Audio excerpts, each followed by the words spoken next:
Stock market में बहुत सारे लोग इंट्राडे ट्रेडिंग तो करना चाहते हैं बट उन्हें ये समझ नहीं आता कि वो स्टार्ट कहाँ से करें। तो आज के इस वीडियो में हम एक इंट्राडे ट्रेडिंग स्ट्रैटेजी के बारे में बात करने वाले हैं जो कि बहुत ही सिंपल और बिगिनर लेवल की है। अगर आपने अब तक हमारे पिछले video what is intraday trading को नहीं देखा है तो प्लीज उस वीडियो को जरूर देखिए। उस वीडियो में हमने इंट्राडे ट्रेडिंग के बारे में डिटेल में समझा था। ट्रेडिंग स्ट्रैटेजी समझने के लिए आपको इंट्राडे ट्रेडिंग क्या होती है उसको समझना बहुत जरूरी है। तो आज के इस वीडियो को एंड तक जरूर देखिए, ये आपके ट्रेडिंग करियर के लिए बहुत ही इंपॉर्टेंट वीडियो है। अगर आपको ये वीडियो पसंद आए तो इस वीडियो को लाइक जरूर कीजिए और अगर अब तक आपने हमारे चैनल को सब्सक्राइब नहीं किया है तो प्लीज हमारे चैनल को सब्सक्राइब जरूर करें।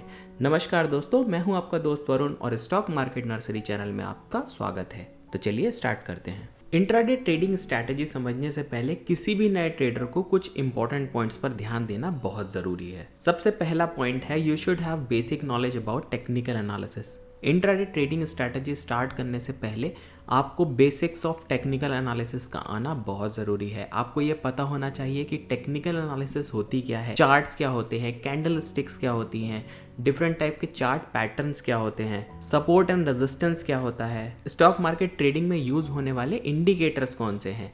जब तक आपको इनकी नॉलेज नहीं है तब तक आपको इंट्राडे ट्रेडिंग स्टार्ट नहीं करनी है। टेक्निकल एनालिसिस समझने के लिए हमने ऑलरेडी एक टेक्निकल एनालिसिस प्लेलिस्ट बना रखी है। हमने इस प्लेलिस्ट का लिंक अपने डिस्क्रिप्शन बॉक्स में शेयर किया है। आप इस टेक्निकल एनालिसिस प्लेलिस्ट को देखकर टेक्निकल एनालिसिस के बारे में कंप्लीट नॉलेज ले सकते हैं। सेकंड पॉइंट है risk management is important. Intraday trading start करने से पहले आपको रिस्क मैनेजमेंट करना जरूर आना चाहिए। बिना रिस्क मैनेजमेंट के अगर आप इंट्राडे ट्रेड करने जाएंगे तो आपको लॉसेज ही होंगे। इंट्राडे ट्रेडिंग में मैक्सिमम ट्रेडर्स प्रॉफिट्स के बारे में सोचते हैं बट वो कभी भी ये नहीं सोचते कि उन्हें इंट्राडे ट्रेडिंग करते टाइम अपने रिस्क को भी मैनेज करना पड़ेगा, क्योंकि इंट्राडे ट्रेडिंग में सिर्फ प्रॉफिट्स ही नहीं बल्कि लॉसेस भी होते हैं और आपको अपने लॉसेस को मैनेज करना आना चाहिए। अगर आप रिस्क मैनेजमेंट के बारे में समझना चाहते हैं तो हमने अपने चैनल में risk management in trading video में ये डिटेल में डिस्कशन किया है कि आप किस तरीके से अपना ट्रेडिंग साइज डिक्लेयर कर सकते हैं, किस तरीके से आप अपने रिस्क को मैनेज कर सकते हैं। थर्ड पॉइंट है no strategy has 100% win rate. Intraday trade करने से पहले हर किसी ट्रेडर को ये समझना बहुत जरूरी है कि कोई भी स्ट्रैटेजी 100% फुल प्रूफ नहीं होती है। अगर आप इंट्राडे ट्रेड करने जाएंगे तो आपको प्रॉफिट्स भी होंगे, साथ ही साथ आपको लॉसेस भी होंगे। अगर आप इंट्राडे ट्रेड करने के लिए किसी भी स्ट्रैटेजी को बनाते हैं तो ऐसा पॉसिबल नहीं है कि आपका विन रेट 100% हो, यानी कि आपको हर बार प्रॉफिट हो। आपको इंट्राडे ट्रेड करते टाइम लॉसेस को भी हैंडल करना होगा। Fourth point, don't rely on stock tips, do your own research. Stock market में बहुत सारे लोग स्टॉक टिप्स देते हैं और बहुत सारे ट्रेडर इन टिप्स का यूज करके इंट्राडे ट्रेड करने लगते हैं, बट मेरा यहाँ पे एक इम्पॉर्टेंट सजेशन है कि आपको स्टॉक टिप्स पर रिलाई नहीं करना चाहिए। आपको उन स्टॉक टिप्स पर आंख बंद करके भरोसा नहीं करना चाहिए। इंट्राडे ट्रेड लेने से पहले आपको अपनी रिसर्च खुद करनी है। उस रिसर्च को करने के बाद ही आपको इंट्राडे ट्रेड इनिशिएट करना चाहिए। नेक्स्ट इंपॉर्टेंट पॉइंट है प्रैक्टिस एंड पेपर ट्रेडिंग। बहुत सारे ट्रेडर बिना प्रैक्टिस के इंट्राडे ट्रेड को इनिशिएट कर बैठते हैं जिसकी वजह से उन्हें लॉसेस का सामना करना पड़ता है। मेरा आप लोगों से यह सजेशन है कि स्टॉक मार्केट में डायरेक्ट इंट्राडे ट्रेड इनिशिएट करने से पहले आपको पेपर ट्रेडिंग करनी चाहिए। पेपर ट्रेडिंग का ये मतलब होता है कि आपको रियल मनी से स्टॉक मार्केट में इंट्राडे ट्रेड को इनिशिएट नहीं करना है। आपको पेपर पर इंट्राडे ट्रेड को इनिशिएट करना है। मतलब जो भी आप ट्रेड लेना चाहते हैं उनको आपको पहले पेपर पर नोट करना है और अपनी स्ट्रेटेजी के हिसाब से आपको अपने टारगेट और स्टॉप लॉसेस को पेपर पर सेट करना है और आपको ये चेक करना है कि आपकी स्ट्रेटेजी का विन रेट कितने % है। जब आप पेपर ट्रेडिंग से प्रैक्टिस करके ये कंफर्म कर लें कि आपका जो विन रेट है वो काफ़ी ज़्यादा है, उसके बाद ही आपको इंट्राडे ट्रेड रियल मनी से स्टार्ट करना है। तो आई होप आपको समझ आया होगा किसी भी पर्टिकुलर नए ट्रेडर को इंट्राडे ट्रेड इनिशिएट करने से पहले इन इंपॉर्टेंट पॉइंट्स को समझना बहुत ज़रूरी है। तो चलिए अब समझते हैं अपनी इंट्राडे ट्रेडिंग स्ट्रैटेजी के बारे में। इंट्राडे ट्रेडिंग स्ट्रैटेजी को इम्प्लीमेंट करने के लिए हम जो चार्ट टाइम फ्रेम यूज करने वाले हैं वो होगा 15 मिनट का। Step number 1, choose liquid stocks. Stock market में इंट्राडे ट्रेड इनिशिएट करने के लिए आपको सबसे पहले उन स्टॉक्स का सिलेक्शन करना है जिनमें लिक्विडिटी काफी ज्यादा होती है। लिक्विडिटी का मतलब ये है कि जिनमें ट्रेड काफी फ्रीक्वेंटली होता है, जिनमें ट्रेडिंग वॉल्यूम्स काफी बड़े होते हैं। फॉर एग्जांपल आप निफ्टी 50 के स्टॉक्स से अपनी ट्रेडिंग को इनिशिएट कर सकते हैं। जैसा कि आप लोग जानते हैं कि निफ्टी 50 50 स्टॉक्स का एक बंडल है और ये 50 स्टॉक्स इंडिया की सबसे ज्यादा मार्केट कैपिटलाइजेशन वाली कंपनीज हैं। इन कंपनीज का ट्रेडिंग वॉल्यूम बहुत ही ज्यादा होता है, यानी कि आप निफ्टी 50 के किसी भी स्टॉक में अगर बाय ऑर्डर प्लेस करते हैं तो मार्केट में तुरंत ही वो बाय ऑर्डर एग्जीक्यूट हो जाता है। सिमिलरली अगर आप अपनी ओपन पोजीशन को क्लोज करना चाहते हैं तो आपको अपनी पोजीशन क्लोज करने में ज्यादा टाइम नहीं लगेगा। Second step is identify the trend. आपको इंट्राडे ट्रेड इनिशिएट करने से पहले किसी भी पर्टिकुलर स्टॉक के ट्रेंड को जानना बहुत जरूरी है। ट्रेंड को जानने के लिए आप डिफरेंट इंडिकेटर्स का यूज कर सकते हैं, जैसे कि मूविंग एवरेजेस, ट्रेंड लाइंस या फिर चार्ट पैटर्न्स का यूज करके किसी भी स्टॉक की डायरेक्शन का पता लगा सकते हैं। Third step is set support and resistance level. अपनी इंट्राडे ट्रेड इनिशिएट करने से पहले आपको किसी भी पर्टिकुलर स्टॉक में सपोर्ट और रेजिस्टेंस लेवल को आइडेंटिफाई करना होगा। नेक्स्ट स्टेप है search for stock breakout to enter trade. Support और रेजिस्टेंस लेवल ड्रॉ करने के बाद आपको उस पर्टिकुलर स्टॉक में ब्रेकआउट आने का वेट करना है। जब स्टॉक प्राइस रेजिस्टेंस लेवल को ब्रेक करता है तो आपको बाइंग अपॉर्चुनिटीज पर ध्यान देना है, और जब स्टॉक प्राइस सपोर्ट लेवल को ब्रेक करता है तो उस टाइम पर आपको सेलिंग अपॉर्चुनिटीज पर ध्यान देना है। नेक्स्ट स्टेप है use volume for confirmation. Intraday trading strategy initiate करने के लिए वॉल्यूम्स का कंफर्मेशन होना सबसे ज्यादा जरूरी है। जिस भी पर्टिकुलर कैंडल पर ब्रेकआउट हुआ है उस पर्टिकुलर कैंडल पर वॉल्यूम्स काफी ज्यादा होना चाहिए। चाहे स्टॉक प्राइस ने रेजिस्टेंस लेवल को ब्रेक किया हो, चाहे स्टॉक प्राइस ने सपोर्ट लेवल को ब्रेक किया हो, उस पर्टिकुलर कैंडल पर वॉल्यूम्स का ज्यादा होना सबसे इंपॉर्टेंट है। अगर वॉल्यूम्स में कोई स्पाइक नहीं है तो उस पर्टिकुलर पॉइंट पर हम अपनी ट्रेड को इनिशिएट नहीं करेंगे। नेक्स्ट स्टेप है set stop loss, target and then initiate the trade. जब आपकी स्टॉक प्राइस ब्रेकआउट और वॉल्यूम का कंफर्मेशन ये दोनों कंडीशंस फुलफिल हो जाती हैं, उस पर्टिकुलर टाइम पर आपको अपने स्टॉप लॉस और टारगेट्स को सेट करके ट्रेड को इनिशिएट करना है। तो आई होप आपको थ्योरी में समझ आया होगा कि हम इंट्राडे ट्रेड को कैसे इनिशिएट कर सकते हैं। तो चलिए अब लाइव चार्ट्स पर चल के देखते हैं कि किसी भी पर्टिकुलर स्टॉक में आपको अपनी ट्रेडिंग स्ट्रैटेजी को किस तरीके से एग्जीक्यूट करना है। तो हम अपनी इंट्राडे ट्रेडिंग स्ट्रैटेजी इंप्लीमेंट करने के लिए यहाँ गो चार्टिंग ट्रेडिंग सॉफ्टवेयर टूल का यूज कर रहे हैं।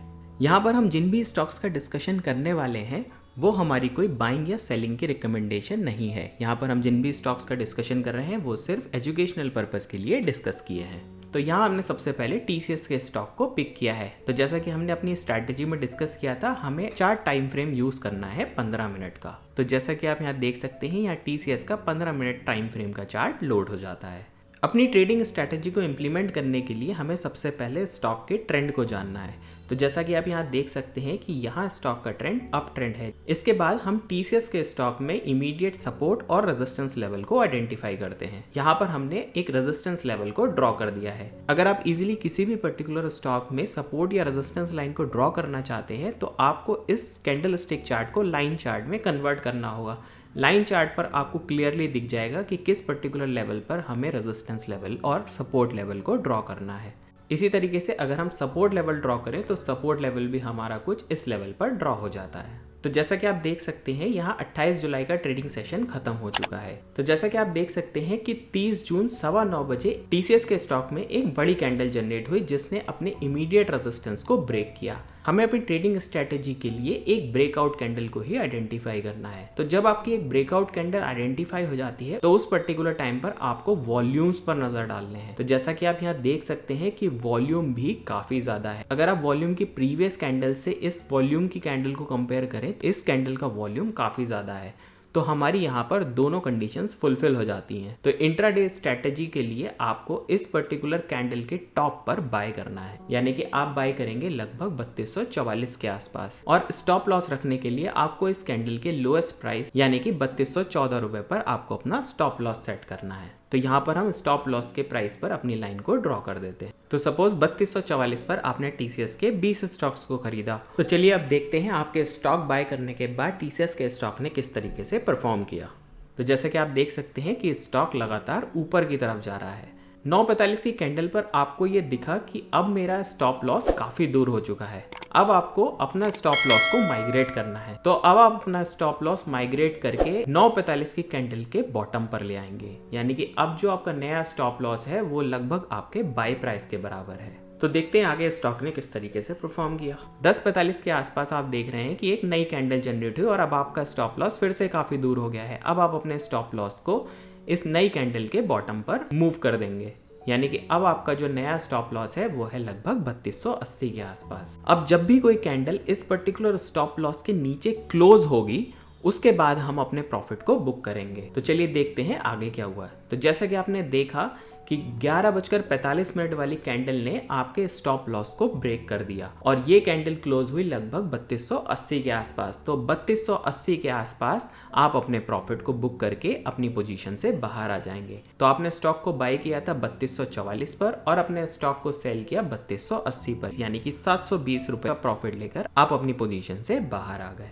आई होप आपको समझ आया होगा कि इस पर्टिकुलर इंट्राडे स्ट्रेटेजी में आपको किस पॉइंट पर एंटर करना है और किस तरीके से अपने स्टॉप लॉस को ट्रेल करते हुए जाना है। तो जैसे ही कोई कैंडल आपके ट्रेलिंग स्टॉप लॉस के लेवल के नीचे क्लोज देती है उस पर्टिकुलर टाइम पर आपको अपना प्रॉफिट बुक करके बाहर निकल जाना है। यहाँ एक इंपॉर्टेंट पॉइंट ये है कि आपको कैंडल के क्लोज होने का वेट करना है। कैंडल के क्लोज होने के बाद ही आपको ये डिसाइड करना है कि आपको उस पोजीशन से बाहर आना है या नहीं। तो चलिए अपनी इंट्राडे ट्रेडिंग स्ट्रैटेजी को किसी और एग्जांपल पर भी इंप्लीमेंट करके देखते हैं। तो चलिए अब कोचिन शिपयार्ड के स्टॉक में देखते हैं कि हम अपनी ट्रेडिंग स्ट्रैटेजी को किस तरीके से इंप्लीमेंट कर सकते हैं। तो जैसा कि आप यहाँ देख सकते हैं कि स्टॉक एक रेंज में ट्रेड कर रहा था। तो जैसा कि आप यहाँ देख सकते हैं कि अपर लाइन एक रेजिस्टेंस का काम कर रही है, वहीं इसकी लोअर लाइन स्टॉक में सपोर्ट का काम कर रही है। तो देखते हैं 11 जुलाई को स्टॉक में क्या हुआ।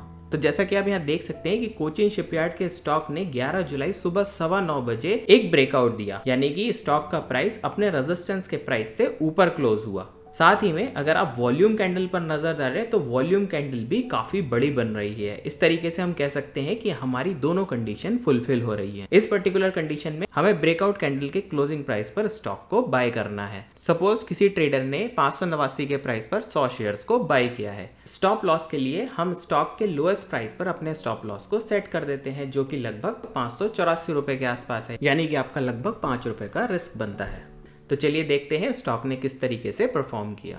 तो जैसा कि आप देख सकते हैं स्टॉक एक अप ट्रेंड में चलना स्टार्ट हो गया है। अब जैसा कि आप देख सकते हैं कि 10 बजे एक काफी बड़ी ग्रीन कैंडल बनी है।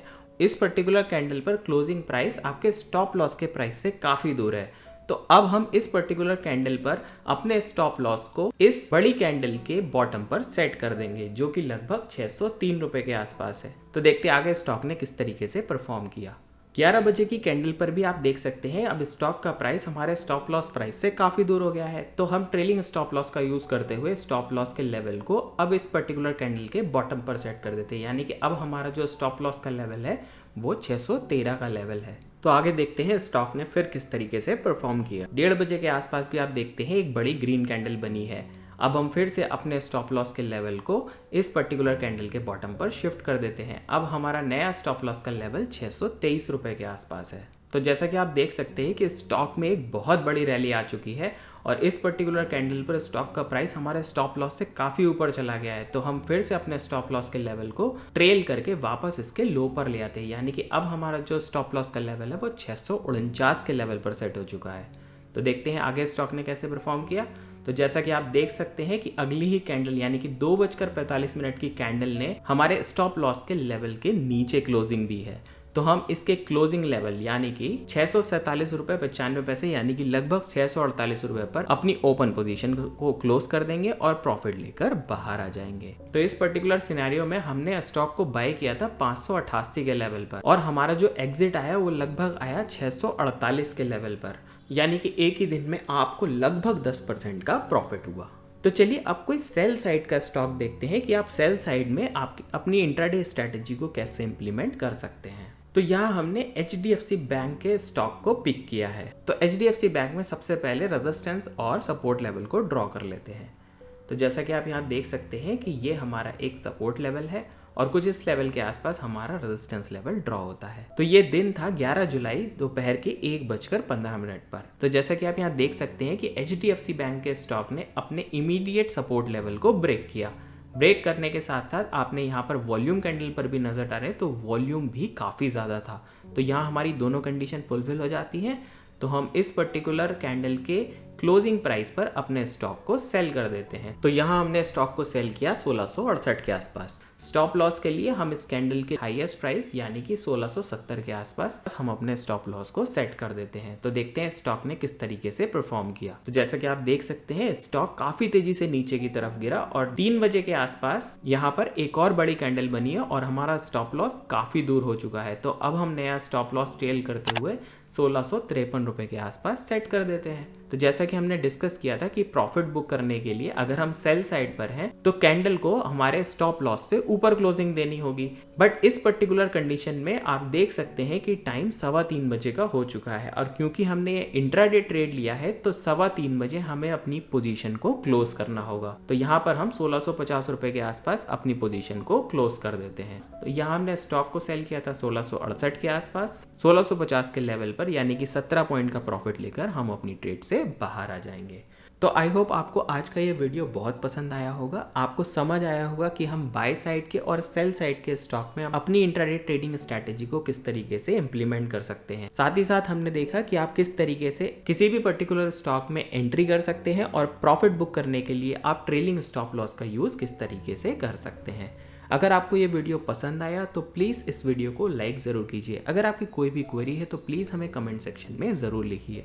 अगर आपने अब तक हमारे चैनल को सब्सक्राइब नहीं किया है तो प्लीज़ चैनल को सब्सक्राइब ज़रूर करें। आप हमारे इंस्टाग्राम, फेसबुक और ट्विटर चैनल पर भी कनेक्ट कर सकते हैं। Thank you for watching. Happy investing.